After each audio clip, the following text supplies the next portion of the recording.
Okay, again, Attempt number 2. for the second time, welcome to the Bama Brigade. I'm Clack, along with me is Joe. I thought we were live. We were not. That's all right. We got all the mistakes out of the way, so it's a mistake-free show from now on. Joe, and by the way, Tyler's not here. You're stuck with us. So, Yeah. Anyway, Joe, how are you? From the second time, I'm doing pretty good. Still thinking about that football loss a couple weeks ago. I can't shake that, but it's been 2 weeks. I'm kind of moved on from it. Bama basketball last night. We won. Didn't feel like we won. Joe said we had won when we almost lost. To be fair, there was like 25 seconds left in the game. 25 seconds to go, we're up by like 6. In basketball, that's like, you got to make your free throws. And I thought we'd be fine, but then I remembered this is an Alabama blue collar team. We can do away with the blue collar. Yeah, we've got to do away with that. We're not deserving. We're soft as Charmin. Soft as Charmin. So yeah, 70 to 67 against LSU. Rebounding is still an issue. Too many scoring droughts, but in the end, we won the game against the number 12, 13 team in the country. Yeah, I mean, all that matters, we can sit here and nitpick the same like we do in football. All that matters is getting that W. And, I didn't realize this until I had seen it from, SEC Network or somebody tweeted it, that we have like the hardest schedule of any team. And we've got like 4 ranked wins. So, I mean, we've had some really good wins. We've also had some really bad losses. But I'm hoping this, this win that we almost blew over LSU, it would still win. I'm hoping this win can kind of catapult us forward and we go on, a big run and win, not all of our next games, I shouldn't say that, but a good chunk of our next games, beat the people we're supposed to beat. And, that's all you can really do. But I don't have too many worries about this team at the moment because AP ranking in January is not what's really important. It's about when you get close to March Madness, how you're looking there, how your chemistry is with your young players. Yeah, I agree. We've got to going especially against Saturday against the team that we lost to the first time around, had no business losing to. And have no business losing to again, Missouri on Saturday. I mean, it's another one of those must-win games. You can't be losing to teams who are under 500. And then we have a team who is like. I was going to say, thank God we're playing them here because we can't seem to beat them in their own place for whatever reason. The last 2. Our next game, Missouri is not a bad team as of late. But they're competitive. They're a competitive team. They're not going to roll over. That's true. Tuesday at Georgia, with the taste of the national championship fresh on our minds. Bad taste. At Georgia, Tuesday night. Georgia's 5-12 on the year. We can't lose this game. Like that's simple as pie. We cannot lose this game. Have you ever made pie? Pie, not pot. Pie. I said pie. I said pie. I know. What are you talking about? PIE. It's as easy as the first Joe. You said pie. I heard it's as easy as pie, and I was about to ask you, have you ever tried to make a pie? I'm pretty sure it's not easy. Are we talking about like pie and the number is 314? Or are we talking about a pie that you eat? Eat, Clack. Never, just forget it. Just, whatever. It's fine. I don't think we're going to lose it. Yeah. Shocker on this show. We tend to do that. I don't think we're going to lose to Georgia. I don't think it'll happen. I don't think, we'll be back before next week to talk about the Baylor game. But, why? Yeah. Here's my question. How does your point guard have 27 points but misses 2 free throws in a row to ice it? We missed 4 free throws in a row that would have won us the game. Needed one, ONE of 4 to put it away, and we made exactly none. The thing about this team that I've said in the past and gotten dragged for. She live and die by the 3. Clack, enlighten me. How many 3s did we make yesterday? I don't remember the exact number, but I It will wasn't enlighten you on how very many we high. made in the. I will enlighten you on how many we made in the second half.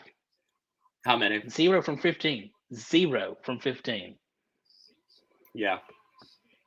Live and die by the 3. That's my, my shtick, and I'm going to stick to it. I'm the Alabama basketball football only Gump. That's just likes to say live and die by 3 and every time I watch this team, let me back up a second. I'm not gonna lie to people that are watching. I haven't watched much Alabama basketball this season. After the loss of the national championship, I was so emotionally invested in the football team. I was like, I can't do this for basketball.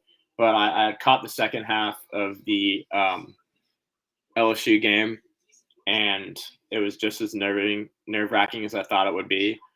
And I'm going to continue watching more of their games, but the three-point shooting, it's got to improve. I don't know how it's going to improve, but they need to find a way to figure that out because it's been something that's, kind of shot the steam in the foot all year.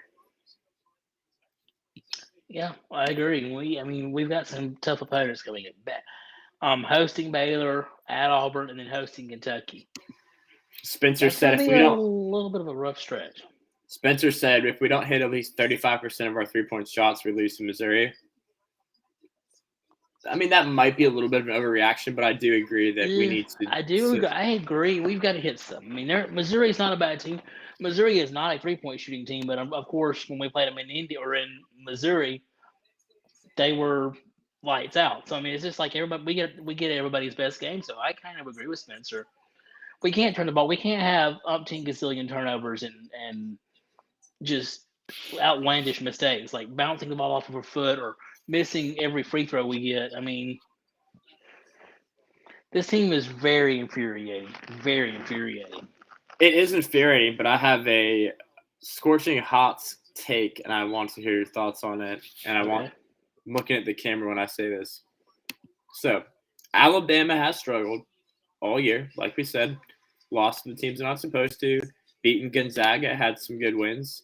My prediction is that Alabama will win their next 4 games, starting with Missouri, at Georgia. They will beat Baylor, and they will go into Auburn and beat Auburn. Hot take. I'm gonna do you one better than that. I was talking to a good friend of the show, Cody Kirk, last night on the way home from the Bama game. Want me some Cody Kirk? Cody Kirk is the GOAT.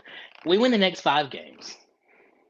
See, I was gonna say 5, and I was like, Clack is already gonna tell me I'm insane for 4, so I'm just gonna be, I agree. I think we win our next 5 games because we play the level of our competition. We win our next 5 games and then lose to Ole Miss or Vanderbilt, whoever's right around there. Like this team they're gonna play. If we play like I said, if we rip off 5 straight and beat Baylor, Auburn, and Kentucky, there's no way in hell we lose to Ole Miss. I mean, we'll lose at some point. Like I told somebody last night, I said, we could play an NBA team and hang close with them. And I'm not being realistic. I'm not being realistic, but go follow my drift. We can hang close with the freaking Golden State Warriors, and then we go play a 2A high school that's never won a game in 10 years, and then we're going to hang close with them too. It's just the Bama basketball nature is just to play close with whoever they play. It's so infuriating. I won't say Ole Miss, but I do think that the team that we're going to lose to would be Arkansas. And your little short pile, Eric Musselman. I think that's who we. I think that's who. I agree with you. I do think. Well, I said 4 because I was being cautious, but I do think it's going to be 5. But I think the win streak.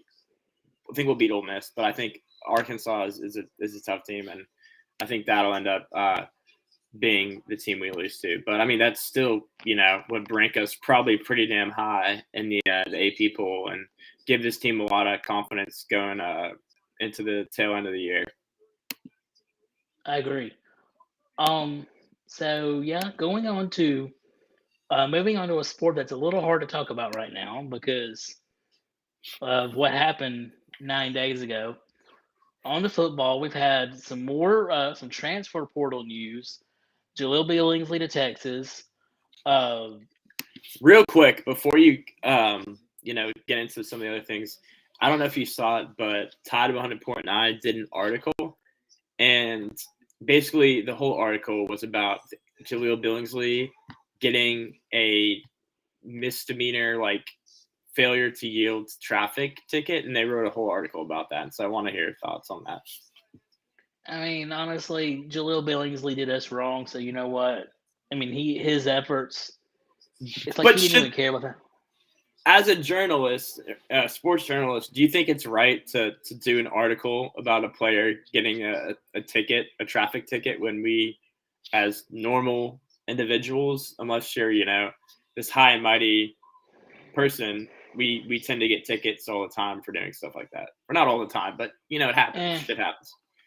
I mean, I don't think it's right, but it is what it is. I mean, I know I don't think it's something to be focusing on, but it's not like he is.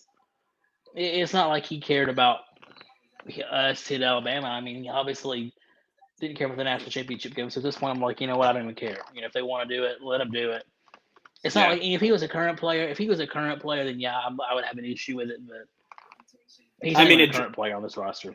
It drums up, conversation and gets clicks, and that's what you that's the whole part of being a sports journalism. You want your articles to get clicks, but that was just something I saw earlier that I was like, is this really necessary? Then I wanted to hear your thoughts on it. But what were you saying about the transfers? So Jaleel Billingsley to Texas, Drew Sanders to Arkansas. Neither one of those are ready. Yeah. Excuse me. Tommy Brown to Colorado. Colorado.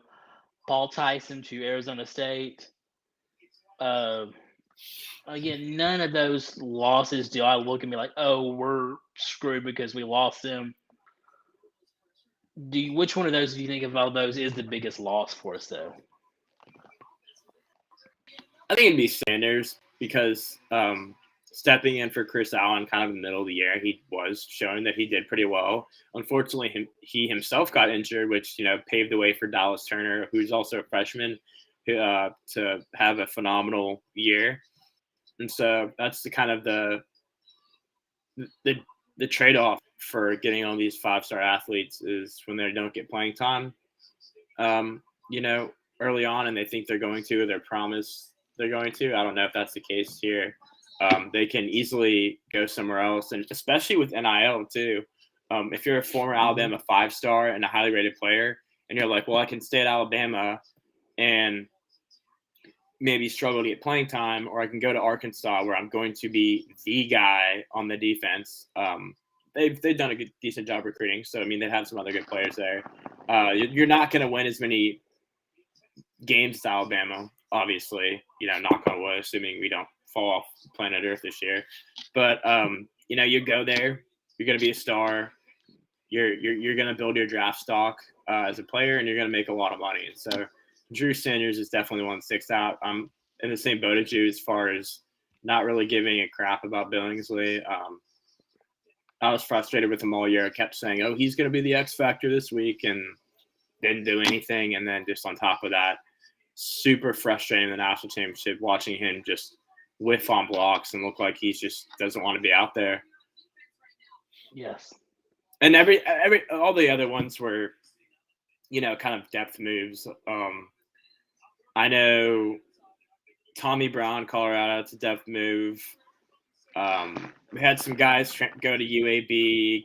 We had some guys just leave, and that's what's going to happen with college football now because of the portal. And I don't really have any issues with it. It stinks, but also the portal gifted us Jameson Williams, so and Henry To'oTo'o. Right. So having To'oTo'o back is going to be huge, I think. Yeah, I mean, we were talking about transfers. We can use that to just kind of talk about, this team going forward. And the dust is officially settled. The deadline for declaring for the draft is passed.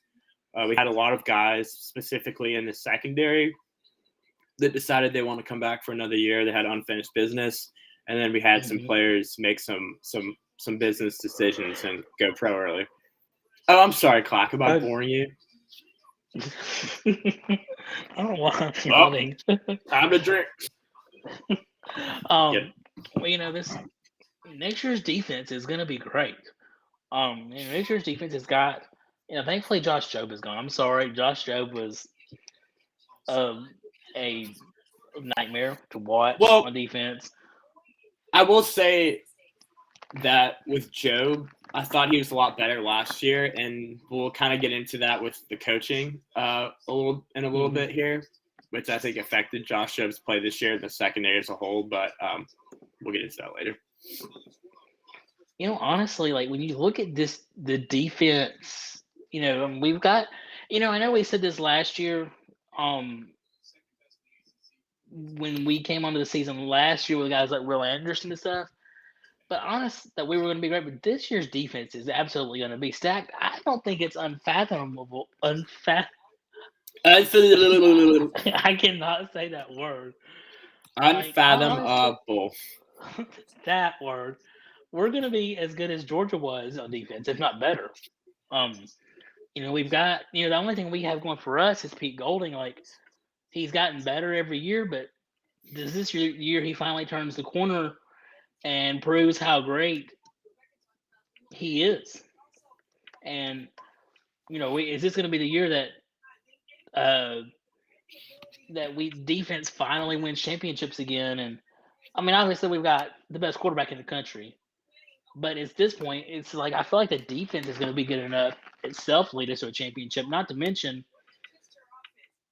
the best offense in the country as we had for most of this season. Yeah, so Jordan Battle coming back.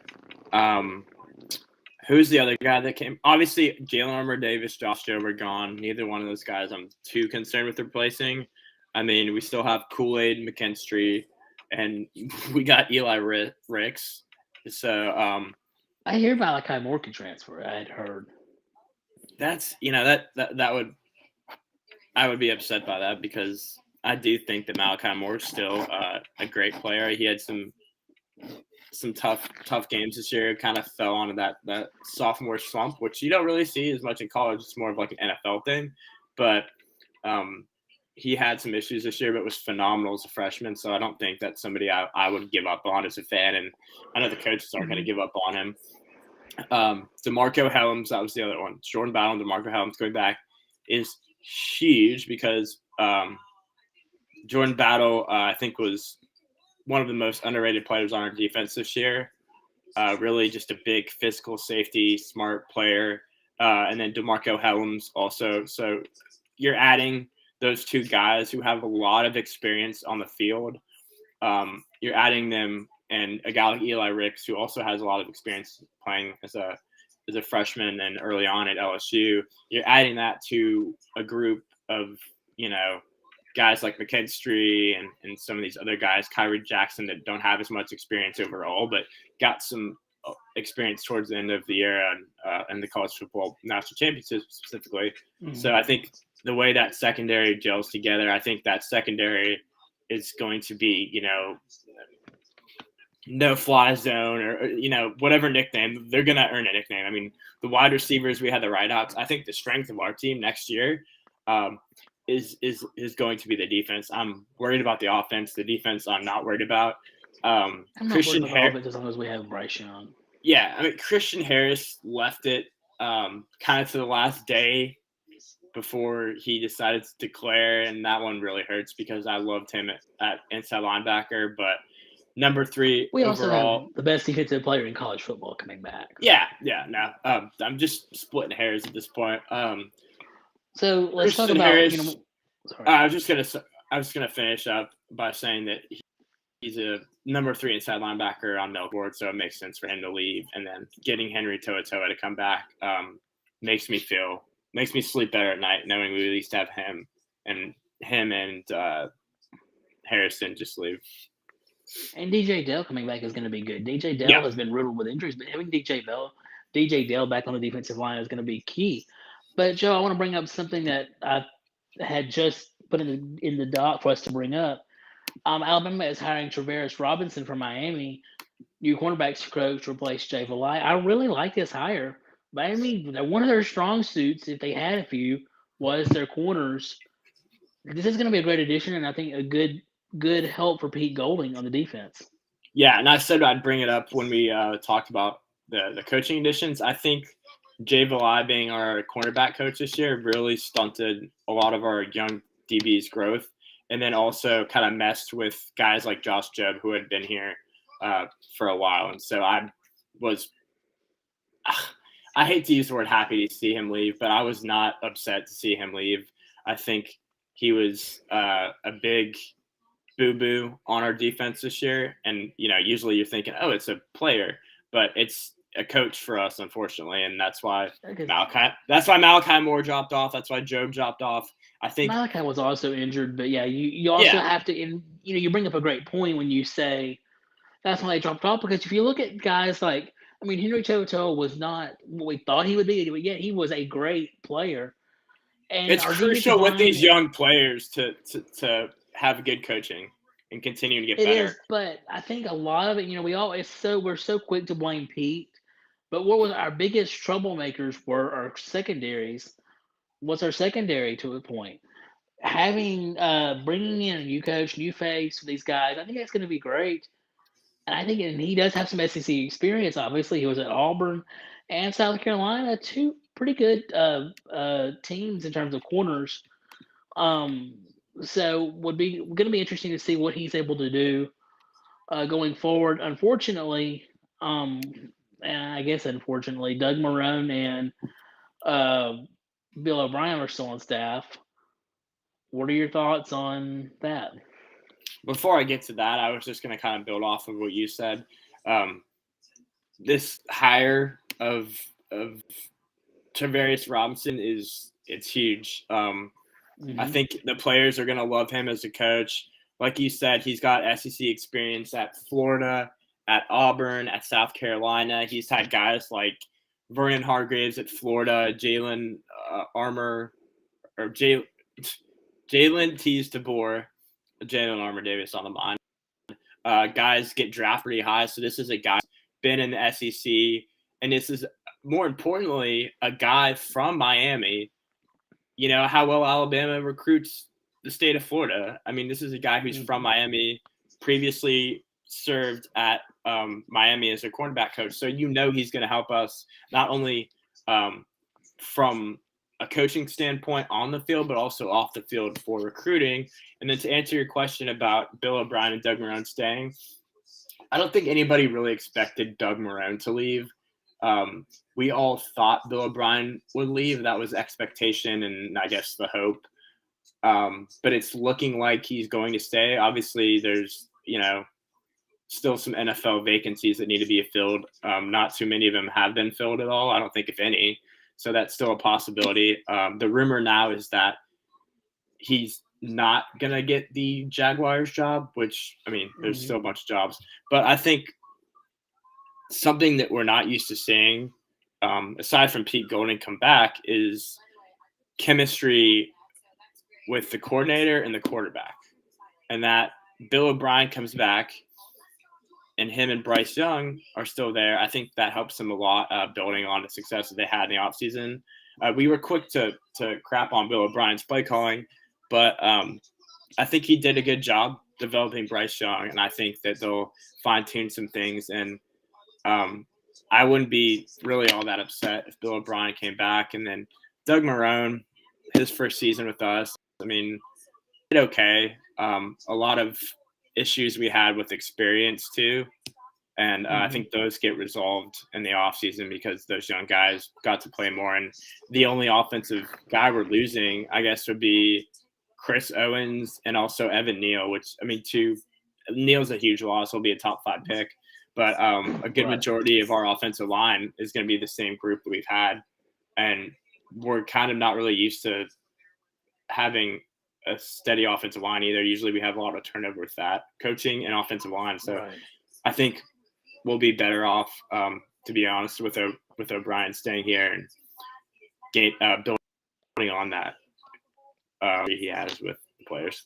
Yeah, I agree, and especially with the offensive line being better. That's it wasn't as always the play calling was bad. The problem was the offensive line was bad, and it made the play calling bad because Yeah, I mean, Bill O'Brien could not adjust. yeah, the two go But hand in hand, and by getting another offseason to work on this stuff and all the talented guys like J.C. Latham and Brockermeyers, like I think we'll be completely fine next year.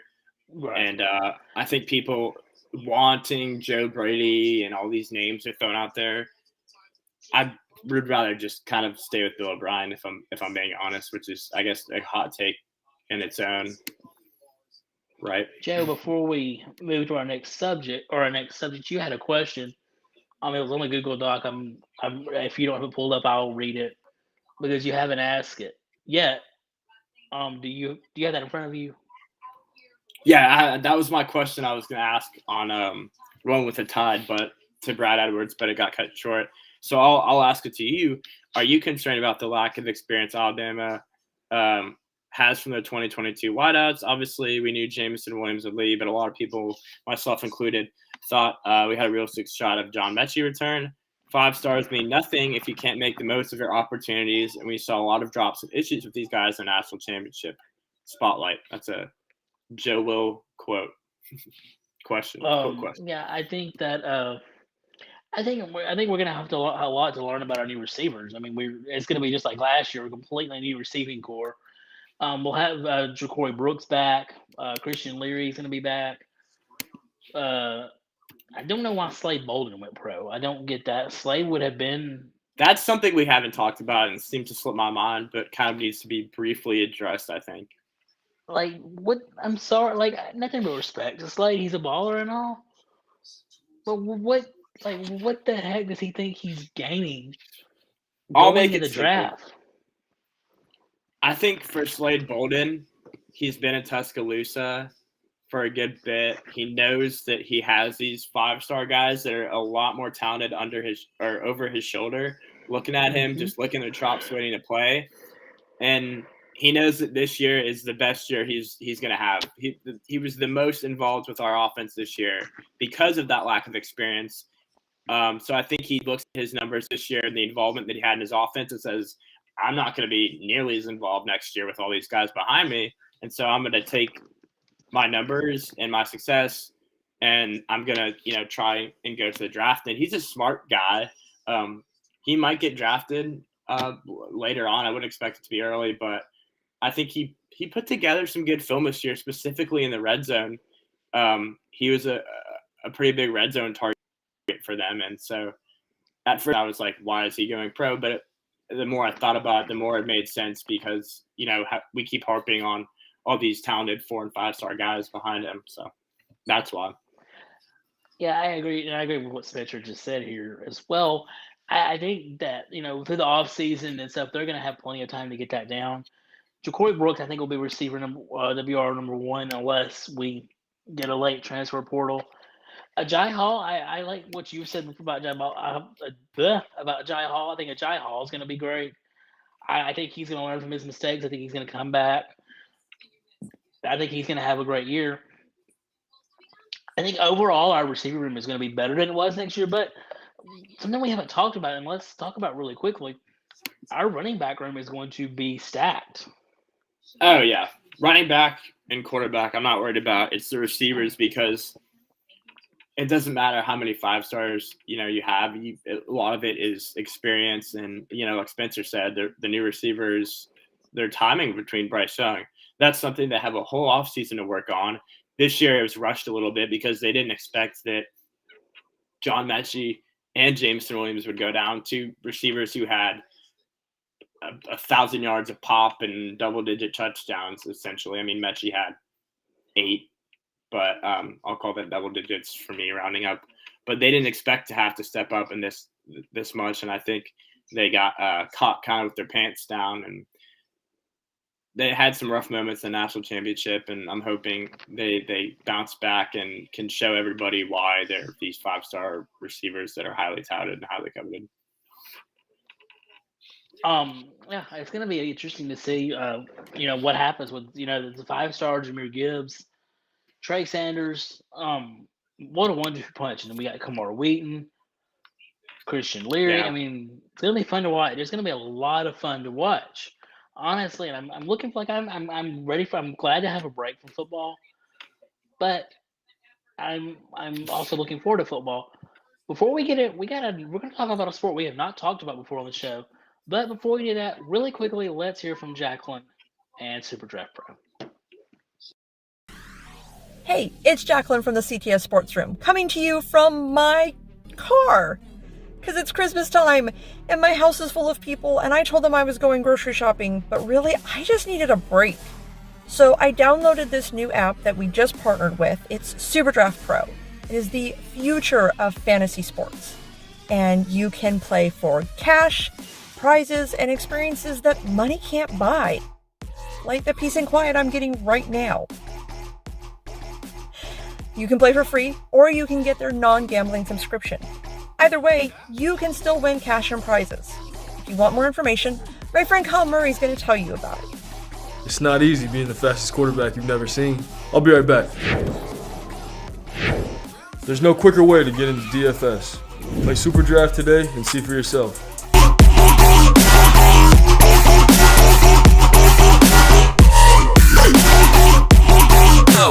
Super Draft Pro and Caesars Entertainment are bringing you the future of fantasy sports. So, if you want to play like a champion or need a break from the family, download Super Draft Pro today. Play like a champion. Information will be in the link below.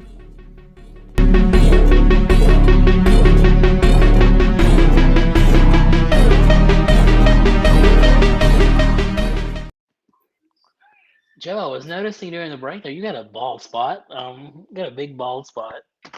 In case you didn't know. Getting old, I see. Anyway, so Bama's softball is coming up. 23 days until till tip off, or 23 days until first pitch. Whatever you want to call it. 23 days till first pitch.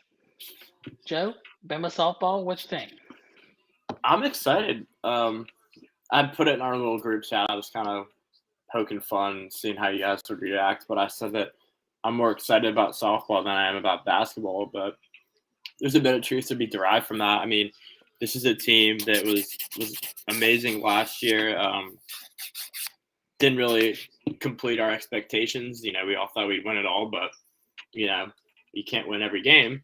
I'm just excited to see Montana Fouts. She's one of my favorite Alabama athletes. She's amazing. And I just they had like a press conference today, watching the players talk about Team 26 and, you know, all the talent that they have. Just gets me really excited. I don't know if Katie Hollick's in here, but I know she's a big fan of softball, and there's plenty of big-time softball fans at Alabama. And I'm trying to get more into it. I wasn't as into it last year, but it's a cool sport, and Alabama has a very talented group of girls this year, or women, I guess I should say. Yeah, I agree. It's going to be a good year. Obviously, Montana Fouts coming back. We've got Bailey Dowling coming back from an ACL injury. Allie Shipman is our new catcher, transferred from Tennessee. We've got the talent to win it all. I mean, we have it all this year. We say that every year, but I think this year's team really has the talent to be able to win it all. I mean, obviously, you're still going to have your Oklahoma, your UCLA, but you know, the AP poll came out yesterday or within the last week or whatever poll it was. Oklahoma ranked number 1, Bama ranked number 2. So, my question for you is: does Alabama repeat as SEC's champions?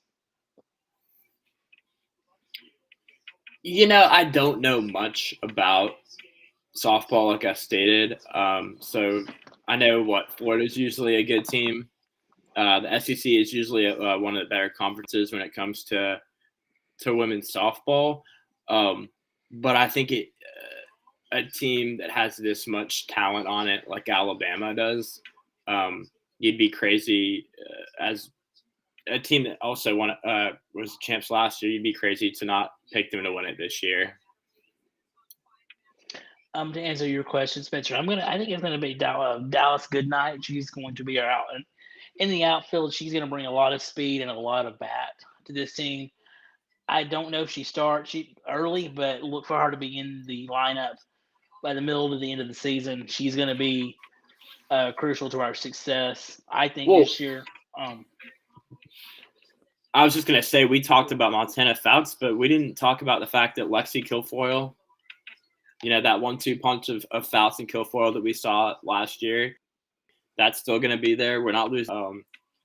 I do wonder without Bailey Hemphill, if there'll be some drop off, but I've got the roster pulled up right now, and I think no one player will have her level of production. I think that's, pretty hard to replicate because she was such a heavy hitter. She was one of our hitters that, would come up to the plate, and there's a good chance she was going to hit it out of the park. But I think there's this roster I just keep looking over at is filled with talent. So I'm sure somebody or a few players will step up in our place, but definitely biggest thing is pitching, and we have Kilfoyle and Fouts, that 1-2 punch. Yeah, we've definitely got a great 1-2 punch. We'll see how that goes. Obviously, unfortunately, it didn't work out on the last 2 games of the last season, but I think it's going to be a very deadly 1-2 punch. Better than I can't think of a team in the country that's got a 1-2 punch that we've got. And that's going to be crucial, especially in SEC play where every game is against a ranked team. It's going to be fun to watch. And I think the only thing we have going against us is that the SEC tournament's in Gainesville. Other than that, I firmly believe this thing can repeat. I think Oh, no, go ahead. Getting to Oklahoma City is going to be tough, but this is the one year I feel more confident than ever that we can make it to Oklahoma City and win it all.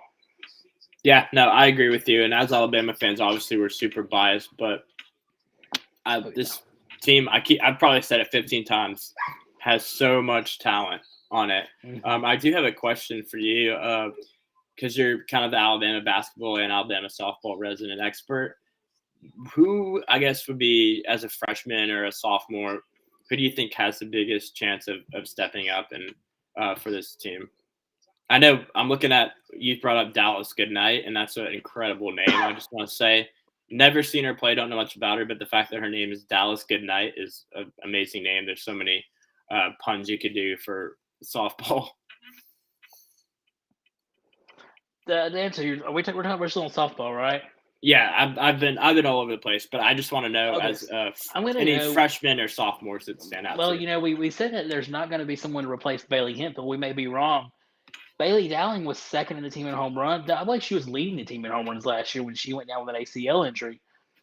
Bailey Dowling is a very good hitter. I think she very likely will be leading the team in home runs this season. So that's she is a sophomore. So you said freshman or sophomore, so that's who I'm going to go with. I look for her to have a great season coming off her ACL injury. Would not be surprised if she's leading the team in the SEC in home runs this year. Yeah, I mean, and then there's other names too on this list that Kaylee Tao, you said Bailey Dowling, Abby Dewar, like a lot of familiar names. Savannah Woodard is incredibly fast. To have her back's huge, and then Jenna Johnson. I mean, a lot of returning names on this list. So you have that experience, it looks like, combined with a lot of young talent as well, which is really just fits the mold for a championship roster. Another freshman I'm interested to see was very highly recruited is Megan Bloodworth. What a name! What a couple of names, Bloodworth and Goodnight. Yeah, Goodnight. That's awesome. I love that name. An infielder. I think she was highly recruited. So Goodnight, Bloodworth. Anyway, so yeah, it's going to be interesting to see. And to answer your question, Spencer, I think Jenna Johnson, Kaylee Tao will be doing a lot of slap hitting this year, or especially Jenna Johnson. Would not be surprised if she's lead off. So, and even girls like Savannah Woodard could be doing a lot of lead off or a lot of slap hitting. Clack, I do have to say, if you were on this Alabama team, you'd be shorter than everybody on it. No, I would not. I'm looking at the heights right now, Clack. Lexi Kilfoyle, 6'1". Jenna Johnson, 5'8". I mean, you'd be staring at looking up at these girls because they'd be a foot taller than you. I mean, let's be honest. Most of them will be taller than you too. Yeah, no, I'm just giving you crap because I'm usually the shortest person in the room. So that me. I mean, the shortest person on the team is like 5'8". Yeah. So I think we would I both. I like to give you crap because I am extremely short. I'm only 5'2", so just wanted to throw that out there. A little bit short. 5'2"? 5'2". Clack, you might no, Clack. There's somebody on here who's 5'3". 5'5". 5'6", Clack. This is not looking good for you. We might have to put this on Twitter. All right, I'm kidding. Let's go. Continue. Everyone's 5'8" or taller essentially. Montana is 6'1". I just told you 2 people were 5'3" and 5'5". Dang. Whatever. I am short. Confirmed. Anyway, who do we think was short who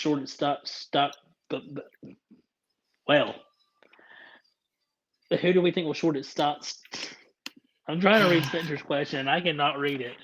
Who do you think will start at shortstop? Thank you, Joe. Savannah Woodard. Yeah. She's also a menace on the base path. Super fast. Yes. So. No, yes, definitely. Agreed. Joe, anything else you have, or maybe a little bit of a shorter show tonight? Man, the short puns. Jesus. Oh my gosh. All right. That was a good one. I'm sorry. That was a good one. Joe, anything else you got before we close out? We're a little ahead of schedule. Yeah, I mean, there's not football, so there's not as much to talk about. So we'll work on that, and then obviously, Tyler's not here, so it's just 2 people shooting the shit instead of 3. So it's definitely Tyler had. Well, Joe, what's coming up next for us? Well, CTS, you can catch Clack, me, and Tyler on Sunday doing a Sunday night scoreboard. This week we've got the divisional matchups for the NFL playoffs, and last week we saw some blowout games. This week I expect the games to be a heck of a lot closer.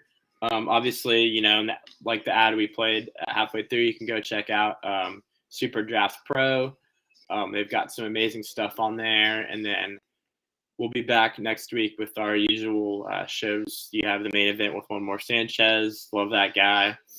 3rd and 3 on Tuesday, and then we'll be back here next week at the same time to do Bama Brigade and Rolling with the Tide. But that's all I got. Yeah, follow us on Twitter, like us on YouTube, subscribe, do all that nonsense. And I'll put our Twitter name, our Bama Brigade Twitter name, and our other show, and then follow us on social medias, and we'll see y'all Sunday night at 5. Y'all have a good one and stay warm. It's cold.